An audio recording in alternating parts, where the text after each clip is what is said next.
बिस्मिल्लाहिर्रहमानिर्रहीम और अस्सलाम वालेकुम। ये है power series solution of the form y to the summation n equals to 0 and infinity cn x की पावर n। अब कुछ इक्वेशंस का ये तरीका है कि आप उनको पावर सीरीज सॉल्यूशन की फॉर्म में लिखो। पावर सीरीज सॉल्यूशन में आपके पास समेशन आ जाता है और आपके पास एक कांस्टेंट जो कि n टाइम्स रिपीट होते हैं और आपके पास फंक्शन ऑफ x जिसकी पावर n होती है। ये गिवन होगा हमें एग्जाम में। ये जो फॉर्मूला है ये हमें गिवन होगा। पावर सीरीज वैसे फॉर्मूला क्या है, वो ये फॉर्मूला है। ये पावर सीरीज का फॉर्मूला है जिसको हम एंड पे इस्तेमाल करेंगे। आपको ये पता होना चाहिए कि इसके अंदर हमारे पास कोई x नहीं था, ये हमें गिवन है। इसके साथ अगर हमारे में यूं लिखा होता है x minus three to the whole power n, तो फिर हमारे पास a जो था वो 3 बन जाता। लेकिन चूंकि a नहीं है तो बस फिर a जीरो है, हम उसको जीरो कंसिडर करेंगे। हमारे पास मेन क्वेश्चन ये है x prime plus x y is equal to zero. मैंने एक थोड़ा सा टफ टाइप क्वेश्चन लिया है ताकि सारे उसके अंदर ही क्लियर हो जाए कोई अगर मसले वगैरह। तो y हमें गिवन था, y n इक्वल्स, और इसकी जो कंडीशन थी वो n इक्वल्स टू जीरो से स्टार्ट हो रही थी इन्फिनिटी तक। ये n साथ c के मल्टीप्लाई नहीं हो रहा है, ये है c और नीचे सबस्क्रिप्ट में लिखा हुआ है n, मतलब n टाइप का कांस्टेंट, n टर्म का कांस्टेंट। ठीक हो गया। अब देखो y प्राइम आ जाएगा तो हमारे जो बाउंड्री कंडीशन है वो चेंज हो जाएगी, n इक्वल्स टू वन से स्टार्ट होगी। y डबल प्राइम आएगा तो n इक्वल्स टू टू से स्टार्ट हो जाएगी। y प्राइम के लिए हमारे पास एक एक्स्ट्रा n आ जाता है, y डबल प्राइम के लिए हमारे पास एक n माइनस वन आ जाएगा। y क्यूब के लिए, y ट्रिपल प्राइम के लिए क्या होगा, एक तो n इक्वल्स टू थ्री होगा और दूसरा n into n minus one into n minus two हो जाएगा। इसी तरह x की पावर में भी एक एक कम हो रहा है। y प्राइम के लिए xn था, y डबल प्राइम के लिए n माइनस टू था, y ट्रिपल प्राइम के लिए n माइनस थ्री हो जाएगा। इसकी अगर किसी को डेरिवेशन चाहिए कि ये यूं क्यों बिहेव करता है और ये क्यों पावर चेंज होती है तो वो मेरे से बाद में पूछ ले। ठीक हो गया। अब ये जो मैंने सारी सपोजिशंस की हैं मैं इनको वापस मेन क्वेश्चन में डालूंगा। ये मेन क्वेश्चन है आपका। y डबल प्राइम के लिए मैंने वो पूरी चीज लिख ली है, n इक्वल्स टू टू से स्टार्ट होती है और x माइनस टू और n into n minus one. ठीक हो गया। प्लस x, और फिर सिंपल y के लिए मैंने वो सारी चीज लिख दी जो मुझे गिवन थी। ठीक हो गया। एक मिनट बस।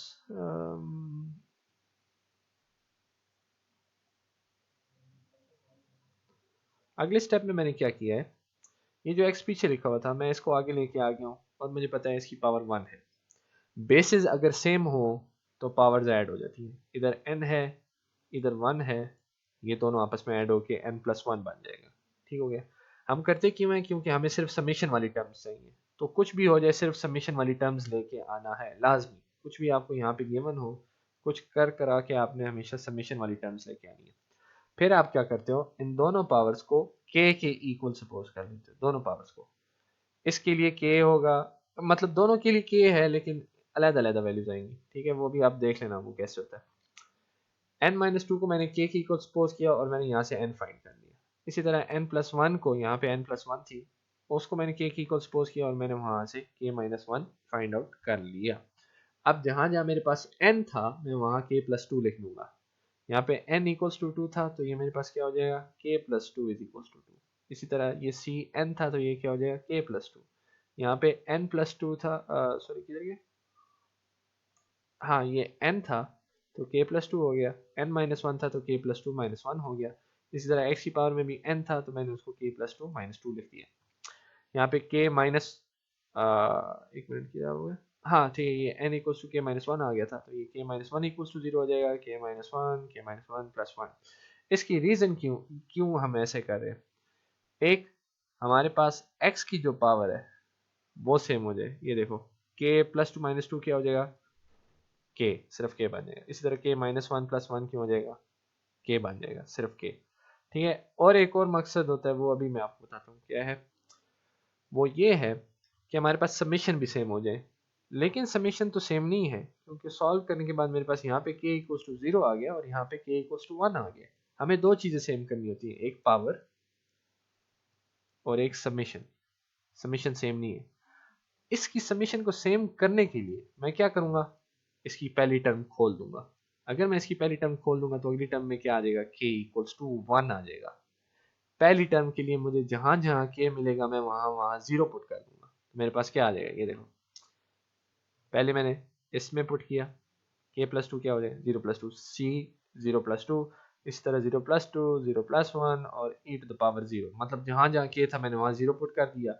उसके बाद मुझे क्या टर्म मिल जाएगी, k इक्वल्स टू 1 वाली, और बाकी मैंने वैसे का वैसे ही रिपीट किया। ये सिर्फ मैंने पहली टर्म्स खोली है।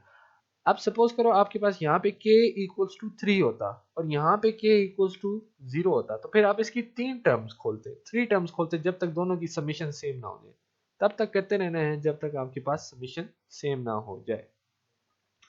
ठीक है, अब समीशन सेम होगी, आप इसको सिंप्लीफाई करो थोड़ा बहुत। ठीक है, जो ये वाली आपके पास टर्म है, आप इसको सिंप्लीफाई करो, आपके पास आ जाएगा c2 2 और x की पावर 0। मैंने यहां से इन दो में से समेशन भी कॉमन ले ली और एक्स के भी कॉमन ले लिया, पीछे मेरे पास क्या बच गया, ये। अब मैंने लिखा हुआ है कंपेयरिंग कोफिशिएंट्स, कंपेयरिंग किसके साथ, कोफिशिएंट्स इक्वल्स टू 0 लिखा हुआ है। 0 का ये मतलब नहीं है, 0 का ये मतलब भी हो सकता है कि 0 मल्टीप्लाई हो रहा है एक्स टू द पावर 0 के साथ, 0 मल्टीप्लाई हो रहा है एक्स टू द पावर 1 के साथ, 0 मल्टीप्लाई हो रहा है एक्स टू द पावर 2 के साथ, एंड सो ऑन। ठीक है, अब मैं इनके कोफिशिएंट्स कंपेयर कर सकता हूँ। अगर यहाँ पे x टू द पावर 0 है, यहाँ पे x टू द पावर 0 है और साथ इसके 0 है और यहाँ पे 2c2 है, तो मतलब ये दोनों इक्वल होंगे। इसी तरह सपोज करो इस पैटर्न को फॉलो करते जाओ और मेरे पास कोई आगे 0 multiply by x to the power k आ जाता है, सपोज करो उसके साथ भी तो 0 ही मल्टीप्लाई होना है क्योंकि ये सारी चीज 0 है, ऐसे ही। तो इस वजह से जो इसका कोफिशिएंट है जो कि ये सारा बनता है वो भी किसकी इक्वल हो जाएगा, 0 के। आई होप ये बात समझ आ गई होगी। ठीक है, दोनों को मैंने 0 की इक्वल सपोज कर लिया। जितने कोफिशिएंट्स आएंगे यहाँ पे, जितने अलग सेपरेट कोफिशिएंट्स आएंगे, अभी तो मेरे पास सिर्फ c2 आया, हो सकता है डिफरेंट केसेस में c1 और c3 भी आ जाए, उनको भी मैं किसी तरीके से 0 की इक्वली पुट करूंगा और मैं वहां से उनकी वैल्यू निकाल लूंगा। c2 इक्वल टू 0 आ गया। यहाँ पे भी मैं किसी एक की फॉर्म में लिख लूंगा, या मैं k प्लस टू की फॉर्म में लिख लूँ या मैं k माइनस वन की फॉर्म में लिख लूँ। तो मैंने यहाँ पे k प्लस टू को अलग कर दिया, सी के माइनस वन जो था वो इस तरफ प्लस हो रहा था, उस तरफ जाके माइनस वन हो गया। ये पूरी टर्म इधर मल्टीप्लाई हो रही थी, इधर आके डिवाइड होगी, तो मेरे पास अल्टीमेटली ये चीज़ बन जाएगी। अब मैं क्या करूँगा, मैं के की लोएस्ट वैल्यू से स्टार्ट करूँगा पावर सीरीज के रूल के हिसाब से। पावर सीरीज के रूल कहाँ से स्टार्ट होते हैं, 0 से, और मैं इसको चलता जाऊँगा, 1 to 3 ले लो, 1 to 5 ले लो, जैसे दिल करता है।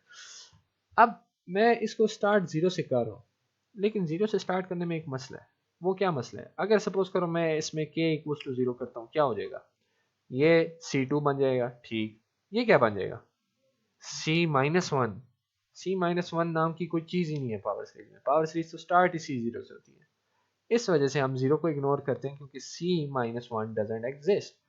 इस वजह से हम इसको स्टार्ट करेंगे 1 2 3 से। मैंने यहाँ पे ये लिखा, power series starts from c nought या c0, there is no such thing as c minus 1, hence we will start from k is equals to 1 2 3।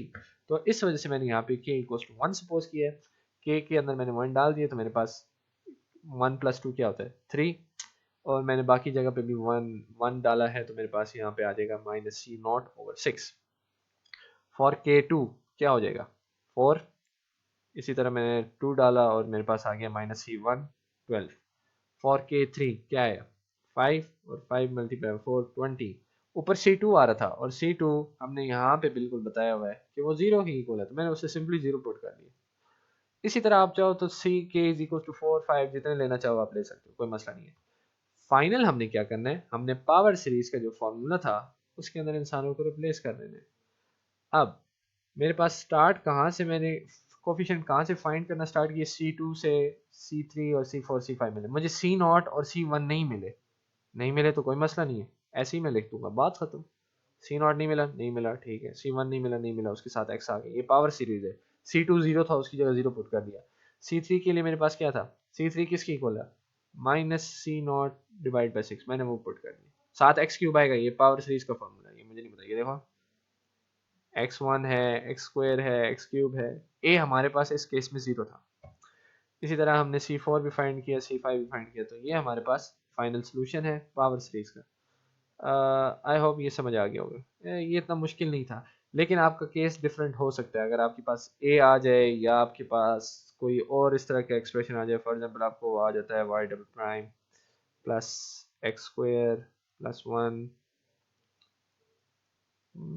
Whole multiplied by y prime equals to 0, ठीक है।